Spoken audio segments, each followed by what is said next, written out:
করবেন, ভিজিট করবেন আল্লাহ নিজেই। শুধুমাত্র আল্লাহ ভিজিট করবেন তা না, কিয়ামতের ময়দানে নবীজি আপনার আমার আমলগুলোকে দেখবেন। দুনিয়ার সমস্ত মুমিন মুসলমানেরা আপনার আমার আমলগুলোকে দেখবেন।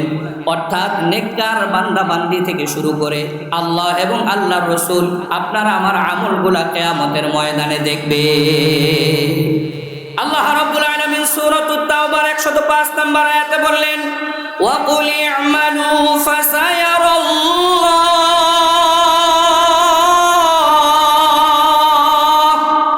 আমালাকুম ওয়া রাসূলুহু ওয়াল মুমিনুন। আল্লাহ রাব্বুল আলামিন বলেন, হে নবী কুল আপনি বলুন, হে নবী আপনি বলুন, কুল ই'মালু তোমরা আমল করো, ফাসায়ারাল্লাহু আমালাকুম ওয়া রাসূলুহু কেননা আল্লাহ এবং তার রাসূল ওয়াল মুমিনুন এবং মুমিনরা কিয়ামতের ময়দানে তোমাদের আমলগুলোকে দেখবে। সুবহানাল্লাহ। এরপরে রব্বুল আলামিন বললেন, ওয়া সাতুরাদ্দুনা ইলা আলিমিল গায়বি ওয়াশ শাহাদা আর তোমাদেরকে প্রত্যাবর্তন করা লাগবে ওই মালিকের দরবারে, ওই আল্লাহর দরবারে যে আল্লাহ দৃশ্য এবং অদৃশ্যের জ্ঞান রাখেন এবং যিনি তোমাদেরকে তোমাদের আমলের ব্যাপারে জানাবেন, ওই আল্লাহর দরবারে তোমাদেরকে প্রত্যাবর্তন করা লাগবে। তাহলে 2 নাম্বার আমলের গুরুত্ব, আল্লাহ নিজেই যেহেতু আমল দেখবেন, এই জন্য বান্দা হিসেবে আপনি আমি আমল থেকে দূরে থাকার কোনো সম্ভাবনা বা সুযোগ নাই। 3 নাম্বার আমলের গুরুত্ব, এই আমলের উপরে ভিত্তি করে হিসাব নিকাশ হবে। আমলের উপর ভিত্তি করে কি হবে? হিসাব নিকাশ হবে। যার আমল ভালো হবে তার হিসাব নিকাশ সহজ হয়ে যাবে, আর যার আমল খারাপ হবে আল্লাহ মাফ করুক তার হিসাব নিকাশ কঠিন হয়ে যাবে। যার আমল ভালো হবে তার আমল নামা ডান হাতে থাকবে, তো সে হাসতে হাসতে জান্নাতের দিকে চলে যাবে। সুবহানাল্লাহ। আর যার আমল খারাপ হবে তার আমল নামা বাম হাতে আসবে, তার দুঃখ এবং আফসোসের শেষ কিয়ামতের ময়দানে থাকবে না। চিৎকার দিয়ে বলুন নাউযুবিল্লাহ। এই জন্য রব্বুল আলামিন কোরআনুল কারীমের সূরাতুল ইনশিকাকের মধ্যে বললেন, যাদের আমল ভালো হবে তাদের অবস্থা কি হবে? ফাআম্মা মান উতিয়া কিতাবাহু বিয়ামিনিহি ফাসাউফা ইউহাসাবু হিসাবান ইয়াসীরা ওয়া ইয়ানকালিবু ইলা আহলিহি মাসরুরা। আল্লাহ রাব্বুল আলামিন বলেন, ফাআম্মা মান উতিয়া কিতাবাহু বিয়ামিনিহি যেই ব্যক্তিকে তার আমলনামা ডান হাতে পেশ করা হবে, ডান হাতে দেওয়া হবে, ফাসাউফা ইউহাসাবু হিসাবান ইয়াসীরা অচিরেই তার হিসাবটা সহজ করে দেওয়া হবে। আল্লাহর দরবারে আল্লাহ তার হিসাবটা সহজ করে দিবেন। ওয়া ইয়ানকালিবু ইলা আহলিহি মাসরুরা সে আনন্দে চিত্তে তার পরিবার পরিজনের কাছে গিয়ে আমলের ব্যাপারে বলতে থাকবে সুবহানাল্লাহ। আমার কলিজার টুকরা ভাইরা, সম্মানিত দিন প্রিয় ভাইরা, আপনার আমার ছেলে মেয়েরা ভালো রেজাল্ট করলে, যেমন ভালো রেজাল্ট করলে মার্কশিটটা এনে প্রত্যেকটা আত্মীয় স্বজনকে দেখাতে থাকে, দেখো আমি কি সুন্দর ভালো রেজাল্ট করেছি। সে আনন্দ করতে থাকে আর প্রত্যেককে আমল দেখাতে থাকে, পরীক্ষার রেজাল্ট দেখাতে থাকে। অনুরূপভাবে যারা আমল নামা কিয়ামতের ময়দানে ডান হাতে পাবে, ওই মানুষগুলাও তাদের আত্মীয় স্বজনদেরকে আমল নামা বারবার দেখাতে থাকবে। সুবহানাল্লাহ। পক্ষান্তরে যেই ব্যক্তির আমল খারাপ হবে, যেই ব্যক্তি আমল নামা বাম হাতে পাবে, ওই ব্যক্তির আফসোস আর দুঃখের শেষ থাকবে না। আল্লাহ রাব্বুল আলামিন সূরাতুল হাক্কর 25, 26, 27, 28 নম্বর আয়াতে ওই ব্যক্তির অবস্থা তুলে ধরলেন। ওয়া আম্মা মান উতিয়া কিতাবাহু বিশিমালিহি ফায়াকুলু ইয়া লাইতানি লাম উতা কিতাবিয়া ওয়া লাম আদরি মা হিসাবিয়া ইয়া লাইতাহা কানাতিল কাদিয়া মা আগনা আন্নি মালিয়া হালাকা আন্নি সুলতানিয়া। আল্লাহ রাব্বুল আলামিন যার আমল খারাপ হবে তার ব্যাপারে বললেন, ওয়া আম্মা মান উতিয়া কিতাবাহু বিশিমালি যেই ব্যক্তিকে আমলনামা বাম হাতে দিয়ে দেওয়া হবে, ফায়াকুলু ইয়া লাইতানি লাম উতা কিতাবিয়া, সে আফসোস করবে আর বলবে হায় যদি আমাকে আমলনামাটাই দেওয়া না হতো, ওয়ালাম আদরি মা হিসাবিয়া, আমি যদি আমার হিসাব সম্পর্কে না জানতাম তাহলে কতই না ভালো হতো। চিৎকার দিয়ে বলুন নাউযুবিল্লাহ। তাহলে যেই ব্যক্তি আমলনামা বাম হাতে পাবে তার আফসোস এবং দুঃখের শেষ থাকবে না। যেমন যেই ছেলেরা এবং যেই মেয়েরা জানে সে ইন্টারে ফেল করবে, জানে সে এসএসসিতে ফেল করবে, তো তাদের পক্ষ থেকে কত না কথাবার্তা বের হয়। তো তারা অনেক সময় বলে এইবার যেই জায়গায় আমাদের খাতাগুলো রাখা হয়েছে ওই ঘরে যদি আগুন লেগে যেত, যেই শিক্ষকরা আমাদের খাতা দেখবে তারা সকলেই যদি একদিনে মারা যেত। কি বলেন, বলে কি বলে না? কারণ তার নিশ্চিত সে ফেল করবে, তো এই জন্য তার চিন্তা ভাবনা, চিন্তা চেতনা হলো সমস্ত শিক্ষক যদি মারা যেত, খাতা যে রুমে রাখা হয়েছে এই রুমে যদি আগুন লেগে যেত তো কতই না ভালো হইতো। তো কিয়ামতের ময়দানেও যারা আমলনামা বাম হাতে পাবে তাদেরও এরকম কথা থাকবে, হায় আমি যদি আমার আমল সম্পর্কে না জানতাম, এই হিসাব নিকাশ যদি না নেওয়া হতো তাহলে কতই না ভালো হতো। হালাকা আন্নি সুলতানিয়া, আমার রাজত্ব শেষ হয়ে গেল, আমার ক্ষমতা, আমার দাপট সব কিছু শেষ, তো এখন আমার আমলনামা বাম হাতে। তো তাহলে 3 নাম্বার আমলের গুরুত্বর কারণ হলো যে আমলের উপরে ভিত্তি করে হিসাব কারোর জন্য কঠিন হবে, আমলের উপরে ভিত্তি করে হিসাব কারোর জন্য সহজ হয়ে যাবে। তো সম্মানিত দ্বীনি ভাইরা, আপনারা আমরা সকলে চাই কিনা হিসাব সহজ হোক? কি বলেন, চাই কিনা ইনশাআল্লাহ? তো এই জন্য আপনার আমার আমল ভালো করা দরকার আছে না নাই? 4 নাম্বার আমলের গুরুত্ব সম্পর্কে 4 নাম্বার পয়েন্ট হলো আমলের উপর ভিত্তি করেই আল্লাহ তাআলা কিয়ামতের ময়দানে জান্নাতের ফয়সালা করবেন। চিৎকার দিয়ে বলুন সুবহানাল্লাহ। সম্মানিত দ্বীনি ভাইরা, আল্লাহ রাব্বুল আলামিন সূরাতুল কারিয়ার মধ্যে বললেন, ফাআম্মা মান সাকুলাত মাওয়াজিনুহু ফাহুয়া ফি ঈশাতির রাদিয়া। আল্লাহ বলেন যার আমলনামা ভারী হবে, আমলনামা ভারী হবে, ফাহুয়া ফি ঈশাতির রাদিয়া, সে জান্নাত নামক নিয়ামতে চলে যাবে। পক্ষান্তরে ওয়া আম্মা মান খাফফাত মাওয়াজিনু, যেই ব্যক্তির আমল এর পাল্লা হালকা হবে, যেই ব্যক্তির বডির পাল্লা ভারী হবে, আমলের পাল্লা যার হালকা হবে, ফাউম্মুহু হাবিয়া, আল্লাহ বলেন তার ঠিকানাটা হবে হাবিয়া নামক জাহান্নাম। নাউযুবিল্লাহ। আল্লাহ রাব্বুল আলামিন সূরাতুল কাহফের 107 নম্বর আয়াতে বললেন, ইন্নাল্লাযীনা আমানু ওয়া আমিলুস সালিহাত।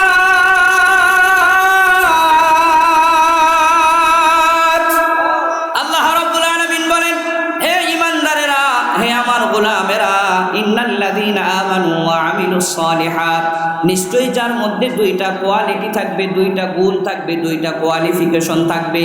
এক হলো ঈমানের কোয়ালিফিকেশন, 2 নাম্বার হলো আমলের কোয়ালিফিকেশন।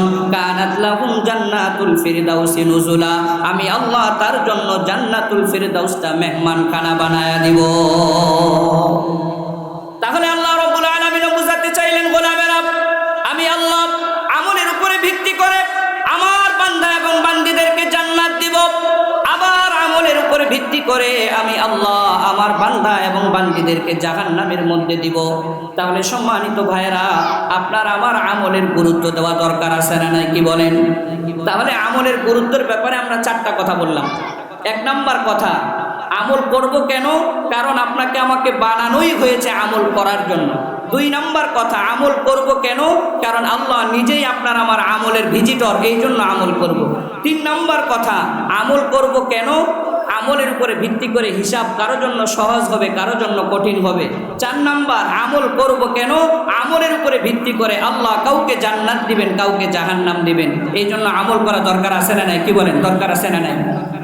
সম্মানিত ভাইরা, আজকের 2 নাম্বার পয়েন্ট খেয়াল করেন, আমল কবুল হওয়ার শর্ত। শারাইতুল আমাল লিল কবুল, আল্লাহর দরবারে আমল কবুল হয় কিভাবে, কি কি শর্ত থাকলে, কি কি কোয়ালিটি থাকলে আল্লাহর দরবারে একজন মানুষের আমল কবুল হয়। আমরা অনেকে 40 বছর, 50 বছর, 60 বছর ধরে আমল করি, কিন্তু আল্লাহর দরবারে আমল কবুল হওয়ার যে শর্তগুলা অনেকের জানা নাই। আজকে শিখবো ইনশাআল্লাহ, সবাই ইনশাআল্লাহ। 1 নাম্বার, নাম্বার আল্লাহর দরবারে আমল কবুল হওয়ার শর্ত হলো ইখলাস। জোরে বলুন কি? ইখলাস। আল্লাহ রাব্বুল আলামিন এই ব্যাপারে সূরাতুল বায়িনার মধ্যে ইরশাদ করলেন, ওয়া মা উমিরু ইল্লা লিয়া'বুদুল্লাহ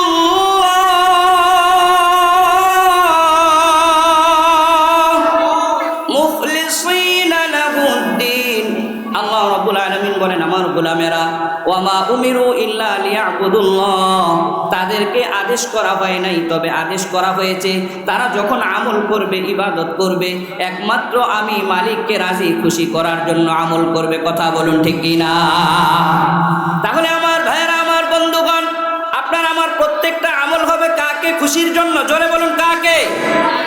দুনিয়ার কোনো মানুষকে নয়, দুনিয়ার কোনো মানুষকে দেখানোর জন্য নয়, দুনিয়ার কোনো মানুষকে খুশি করার জন্য নয়।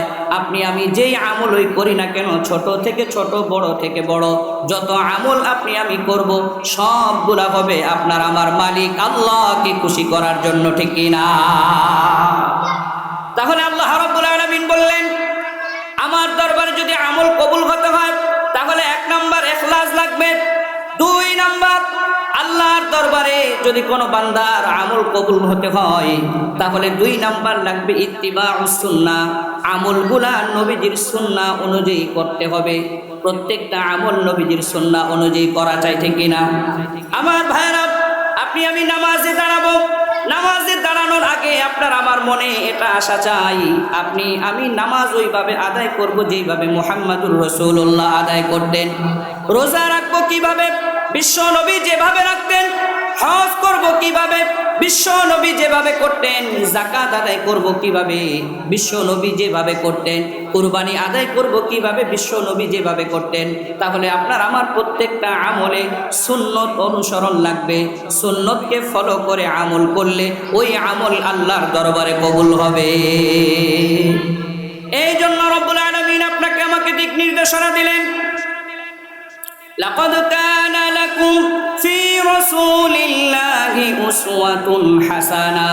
আল্লাহ রাব্বুল আলামিন বলেন, নিশ্চয়ই তোমাদের জন্য উত্তম নমুনা আর উত্তম মডেল হলো মুহাম্মাদুর রাসূলুল্লাহ সাল্লাল্লাহু আলাইহি ওয়াসাল্লাম। আল্লাহ রাব্বুল আলামিন যেন বুঝাতে চাইলেন, আমার গোলামেরা, তোমরা দুনিয়াতে নামাজ আদায় করবে, নামাজের ক্ষেত্রে তোমাদের মডেল হবে আমার নবী। তোমরা রোজা আদায় করবে, তোমাদের রোজার ক্ষেত্রে মডেল হবে আমার নবী।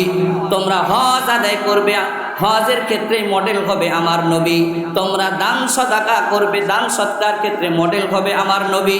তোমরা আরো যত ইবাদত বন্দেগী করবে, মুআমালাত মুআশারাত করবে, সমস্ত মুআমালাত মুআশারাত, ইবাদত এবং আখলাকের ক্ষেত্রে মডেল হবে মুহাম্মাদুর রাসূলুল্লাহ।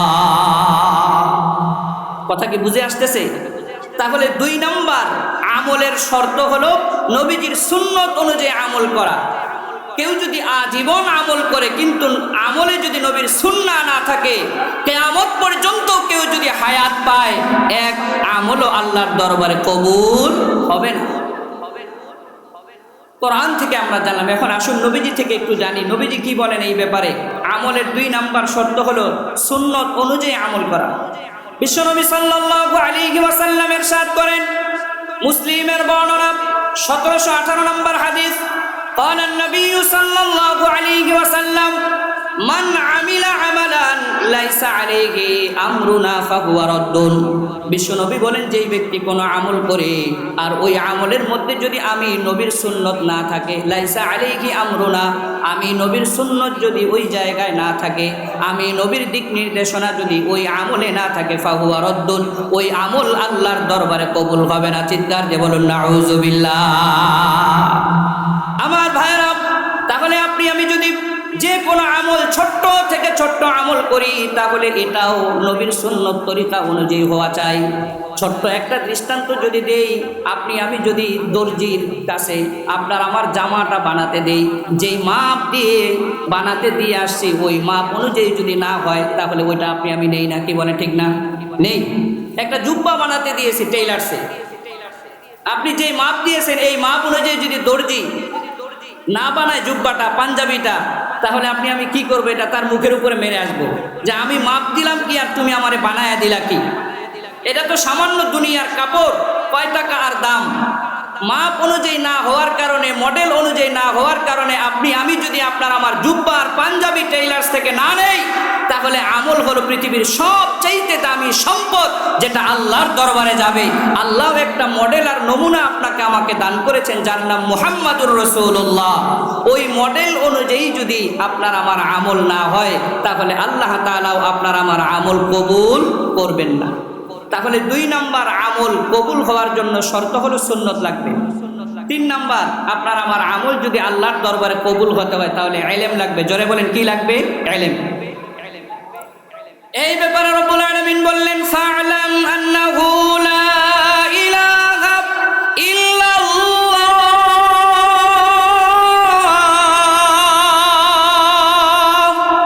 আল্লাহ রাব্বুল আলামিন বলেন, হে নবী, ফা'লাম, আগে আপনি ইলম অর্জন করুন, আগে আপনি জানুন, আন্নাহু লা ইলাহা ইল্লাল্লাহ, আল্লাহর ব্যাপারে আপনি জানুন, আল্লাহ তাআলা এক অদ্বিতীয়, এই ব্যাপারে আপনি জানুন, এই ব্যাপারে ইলম অর্জন করুন। তাহলে 3 নাম্বার আমল কবুল হওয়ার শর্ত হলো আপনার আমার ওই আমলের ব্যাপারে ইলম থাকা চাই। সম্মানিত দিনী ভাইরা, আপনি আমি আমল করলেই কবুল হবে না। কোন আল্লাহর বান্দা যদি সূর্য যখন উদিত হয় ওই সময় যদি নামাজে দাঁড়ায়, নামাজ হবে। আবার ঠিক মাথার উপরে যখন সূর্য, ওই সময় যদি কেউ নামাজে দাঁড়ায়, কবুল হবে। আবার যখন সূর্য ডুবে যাচ্ছে, অস্তমিত হয়ে যাচ্ছে, ওই সময় যদি কোনো আল্লাহর বান্দা নামাজে দাঁড়িয়ে যায়, হবে। বছরে 5টা দিন এমন রয়েছে যেই 5 দিন রোজা রাখা আল্লাহর পক্ষ থেকে হারাম। এই 5 দিন যদি কেউ রোজা রাখে তাহলে কবুল হবে। তাহলে আপনার আমার 3 নাম্বার আমল কবুল হওয়ার জন্য শর্ত হলো ইলম।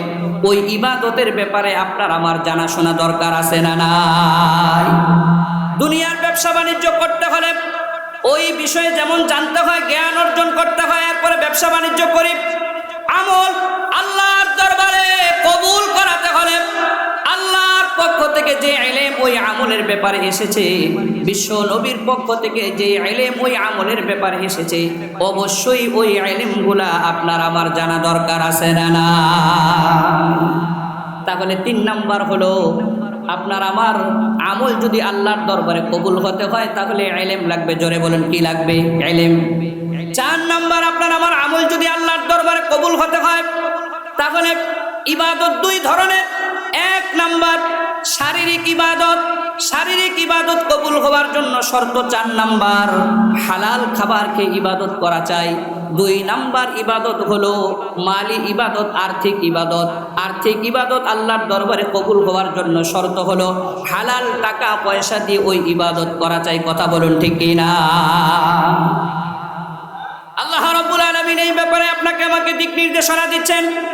আল্লাহ তাআলা নবীদেরকে দিক নির্দেশনা দিচ্ছেন, ওয়ার্ডার করতেছেন। আল্লাহ সূরাতুল মুমিনুনের 51 নম্বর আয়াত আল্লাহ রাব্বুল আলামিন বলেন, ইয়া আইয়ুহার রাসূলু কুলু মিনাত তাইয়্যিবাতি ওয়া'মালু সালিহাত।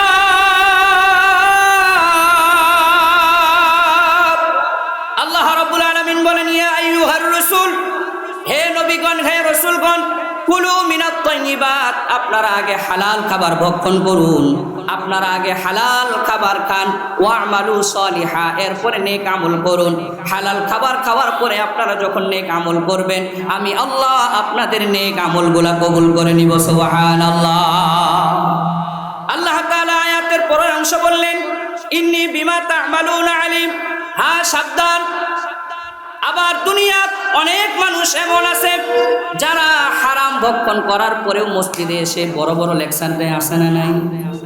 হুজুর, আমার 1 টাকাও হারাম নাই।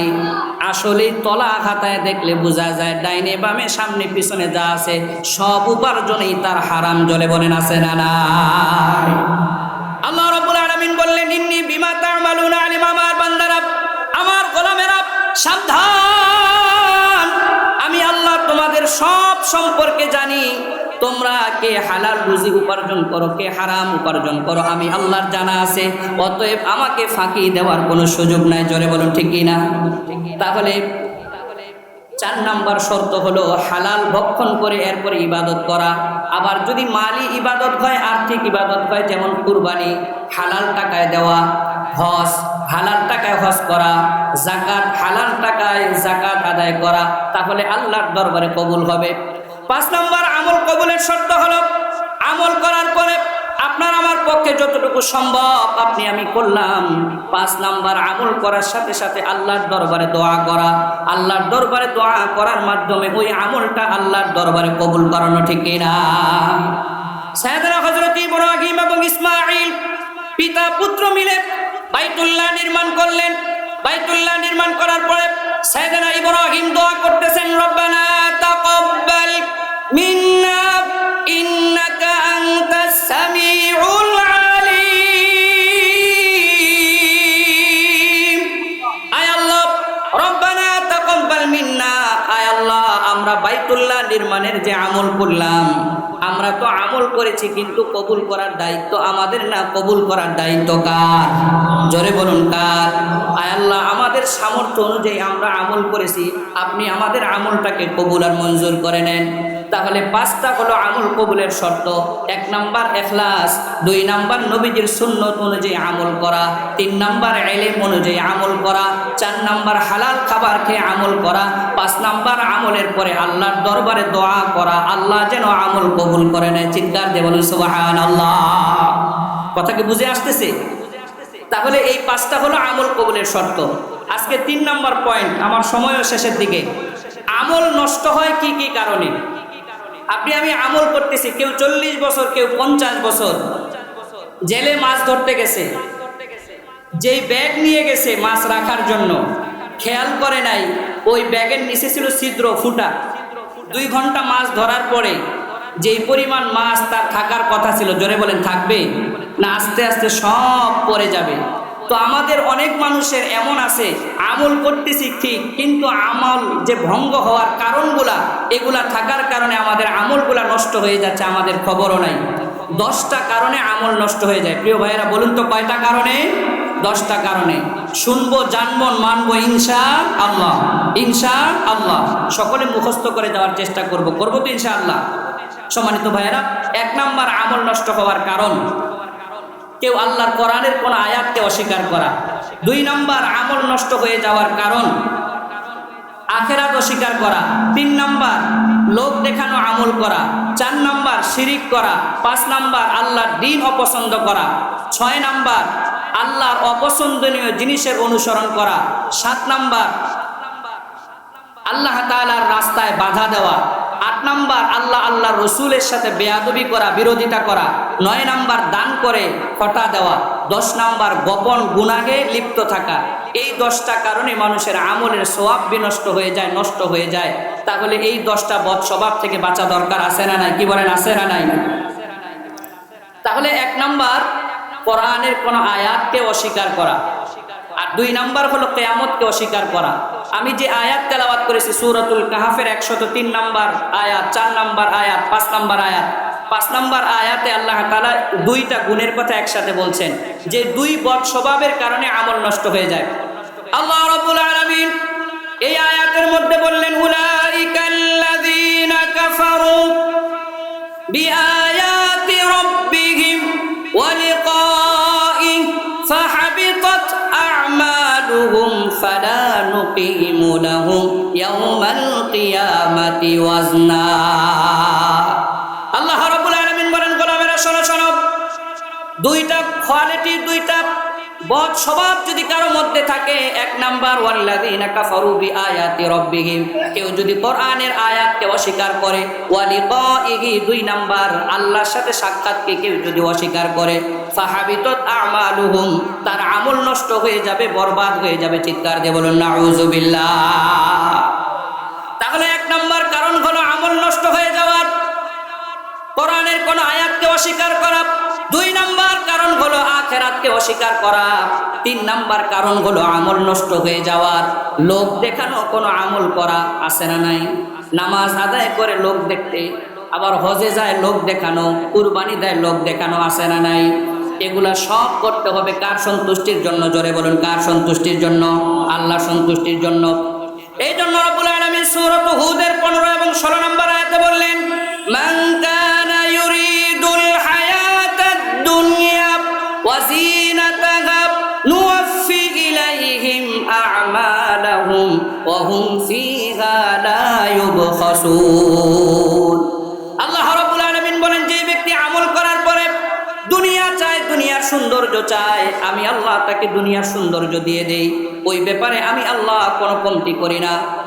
পরক্ষণে উলাইকাল্লাযীনা লাইসা লাহুম ফিল আখিরাতি ইল্লান নার, যারা আমলের বিনিময় হিসাবে দুনিয়া চায়, আমি আল্লাহ এদেরকে দুনিয়াতেই দেই, কিন্তু আখিরাতে এদের একমাত্র প্রতিদান হবে জাহান্নাম। চিৎকার দিয়ে বলুন নাউযুবিল্লাহ।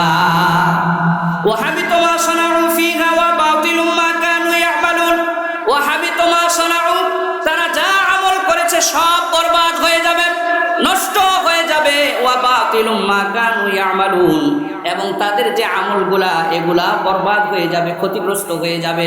তাহলে 3 নাম্বার আমল নষ্ট হয়ে যাওয়ার কারণ হলো লৌকিকতা, লোক দেখানো আমল করা। এটা থেকে বেঁচে থাকা দরকার আছে না? না, বাঁচবো ইনশাআল্লাহ। কি বলেন, বাঁচবো ইনশাআল্লাহ। 4 নাম্বার আমল নষ্ট হয়ে যাওয়ার কারণ হলো শিরিক করা। জোরে বলুন কি করা? সম্মানিত ভাইরা জোরে বলুন কি করা? শিরিক করা। শিরিক করা যাবে? জোরে বলুন যাবে?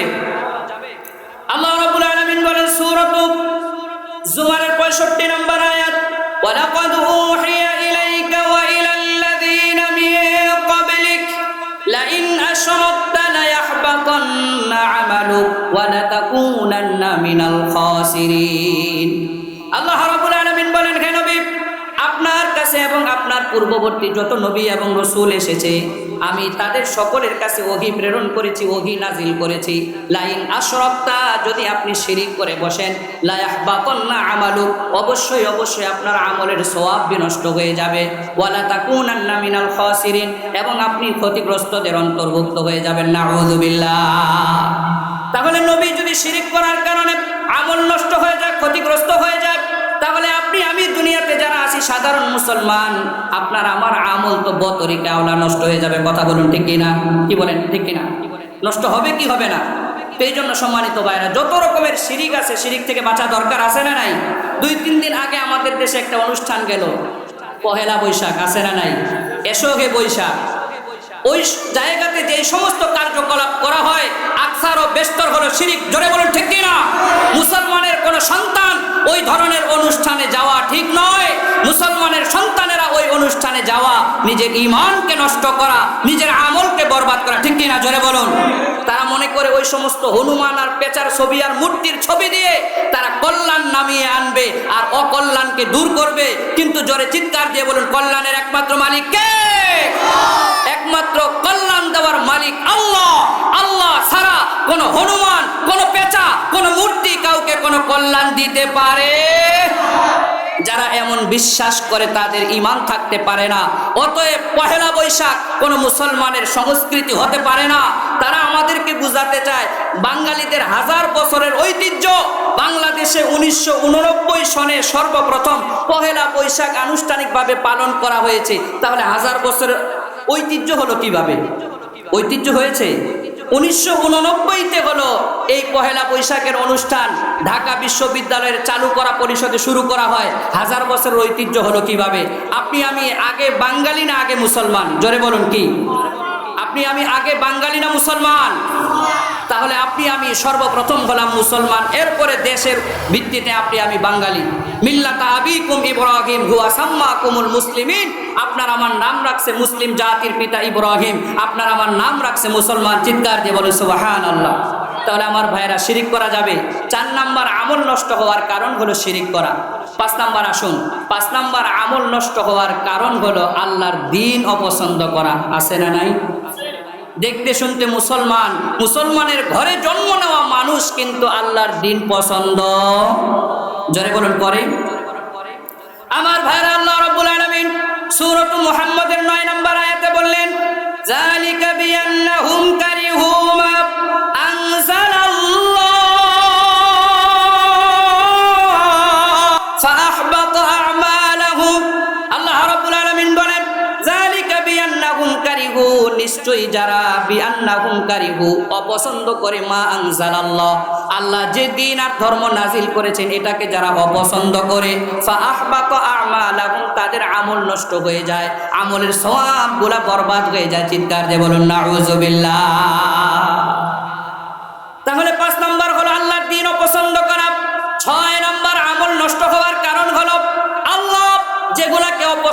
করেন ওগুলা অনুসরণ করে চলা। আল্লাহর অপছন্দনীয় জিনিস যারা অনুসরণ করে চলে এদের আমলও নষ্ট হয়ে যায়। চিৎকার দিয়ে বলুন নাউযুবিল্লাহ।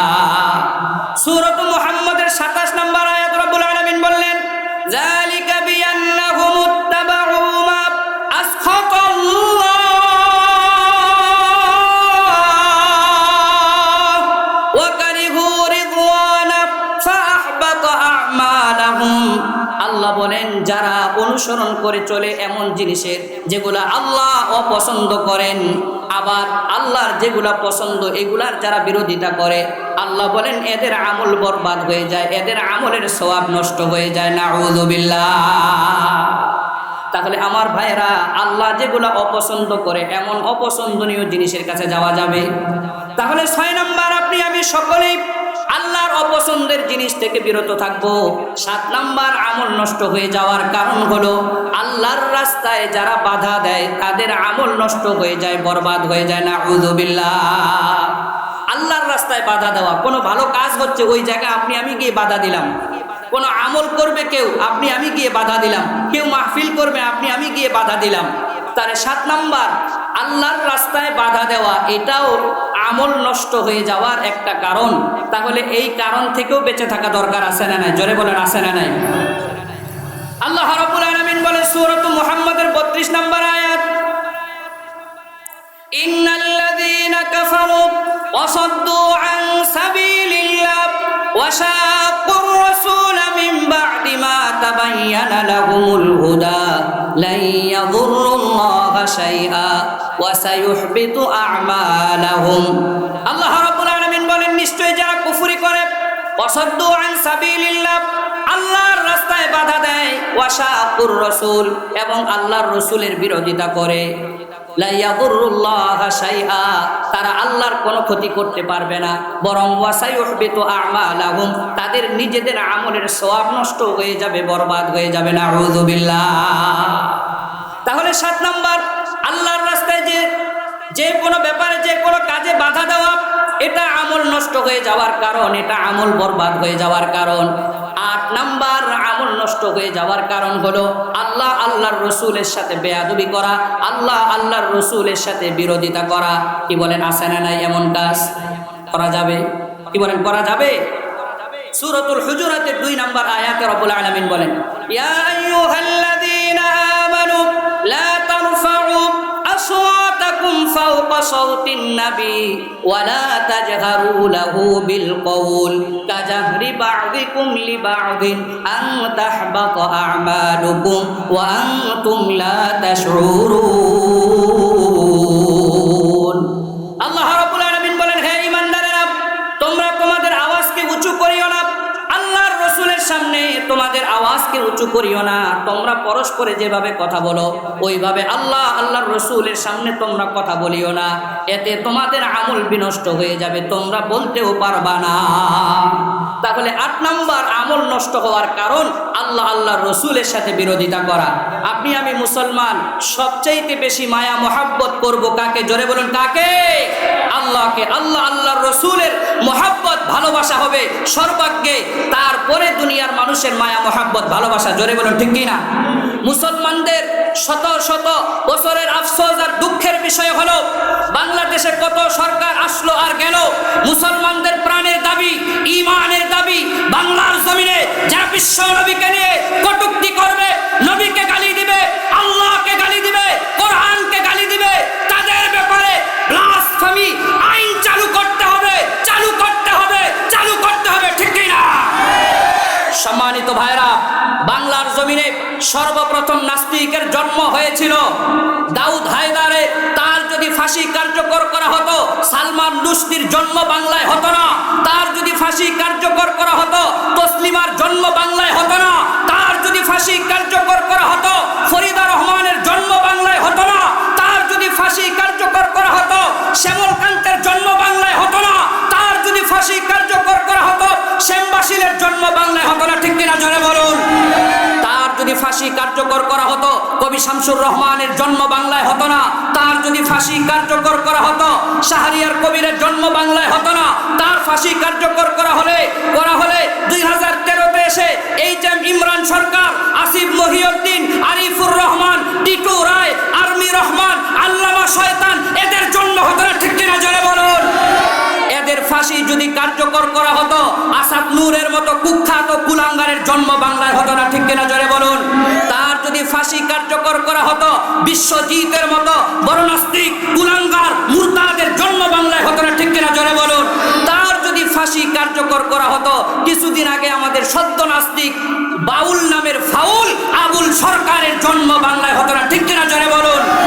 এই জন্য মুসলমানদের প্রাণের দাবি, ঈমানের দাবি, সরকারি ক্ষমতায় কে আসবে কে বসবে, মুসলমানদের সবার কাছে দাবি হলো যে নবীকে গালি দিবে, কোরআনকে গালি দিবে, আল্লাহকে গালি দিবে, তাদের ফাঁসি কার্যকর করতে হবে, করতে হবে, করতে হবে।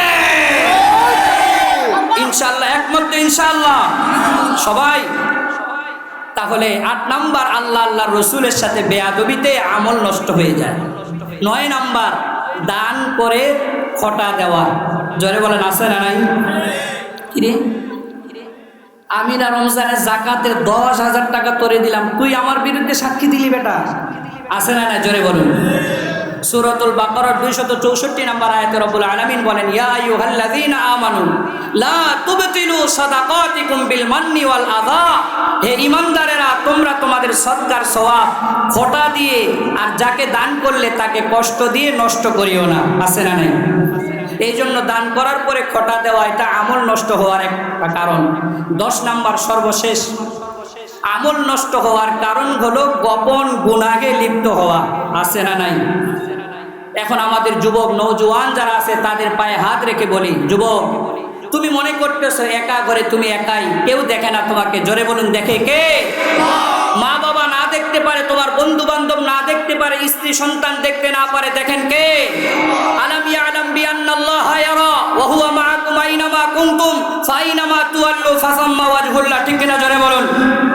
আমার কলিজার টুকরা ভাইরা, বিশ্বনবী সাল্লাল্লাহু আলাইহি ওয়াসাল্লাম বললেন, ইবনে মাজার 4245 নম্বর হাদিসের বর্ণনা, লা আলামান্না আকওয়ামান মিন উম্মতি, বিশ্বনবী বলেন, অবশ্যই অবশ্যই আমি আমার উম্মতের এমন একটা সম্প্রদায়ের ব্যাপারে জানি, ইয়াতুনা ইয়াউমাল কিয়ামাহ বিহাসানাতি আমসালি জিবালিন তিহামাতা বাইদা, কিয়ামতের ময়দানে তারা অনেক অনেক আমলের সওয়াব নিয়ে আল্লাহর দরবারে উঠবে।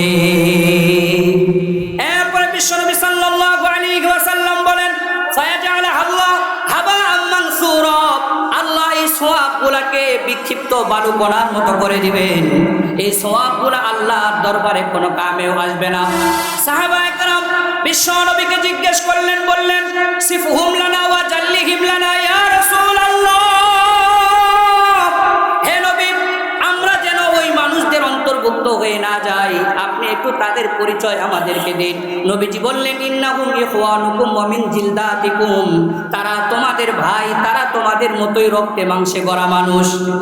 এরপরে বিশ্বনবী সাল্লাল্লাহু আলাইহি ওয়াসাল্লাম বলেন, ইয়াখুযুনা কামা তাখুযুল লাইল, তারা তোমাদের মতোই রাত্রি জাগরণ করে ইবাদত বন্দেগী করে, তাহাজ্জুদের নামাজও আদায় করে, অন্যান্য নেক আমলও করে, তবে ইযা খলাউ বিমাহারিমিল্লাহি ইনতাহাকুহা, তবে তারা যখন নির্জনে থাকে তখন গোপন গুনাহে লিপ্ত হয়ে যায়। এই কারণে তাদের আমলের সওয়াব আল্লাহর দরবারে চানাও পাবে না, কিছুই পাবে না। চিৎকার দিয়ে বলুন নাউযুবিল্লাহ। তাহলে 10 নাম্বার হলো গোপন গুনাহে লিপ্ত হওয়া। 1 নাম্বার, আমল নষ্ট হয়ে যাওয়ার কারণ কি? কোরআনের আয়াত অস্বীকার করা।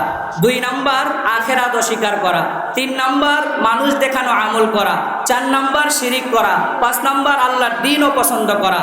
6 নাম্বার, আল্লাহর অপছন্দনীয় জিনিস অনুসরণ করে চলা। 7 নাম্বার, আল্লাহর রাস্তায় বাধা দেওয়া। 8 নাম্বার, আল্লাহর রসুলের সাথে বেয়াদবি করা। 9 নাম্বার, দান করে খোটা দেওয়া। 10 নাম্বার, গোপন গুনাহে লিপ্ত হওয়া। এই 10টা বদ স্বভাব থেকে বাঁচা দরকার, আছে না নাই? তো সম্মানিত ভাইরা, আমি সূরাতুল কাহাফের এই আয়াতগুলা থেকে 5টা পয়েন্টের কথা বলেছিলাম, 3টা পয়েন্টে আলোচনা করলাম। 1 নাম্বার, আমলের গুরুত্ব। 2 নাম্বার, আমল কবুল হওয়ার শর্ত। 3 নাম্বার, আমল নষ্ট হয়ে যাওয়ার 10টা কারণ। ইনশাআল্লাহ আমরা সকলেই কথাগুলো বুঝে শুনে আমল করার চেষ্টা করব তো ইনশাআল্লাহ। আল্লাহ তাআলা আমাদেরকে তৌফিক দান করে, আমিন। ওয়া আখিরু দাওয়ানা আলহামদুলিল্লাহি রাব্বিল আলামিন। আসসালামু আলাইকুম ওয়া রাহমাতুল্লাহি ওয়া বারাকাতুহু। ঢাকা মাহফিল সুস্থ সমাজ গড়ার বিপ্লবী চেতনায়।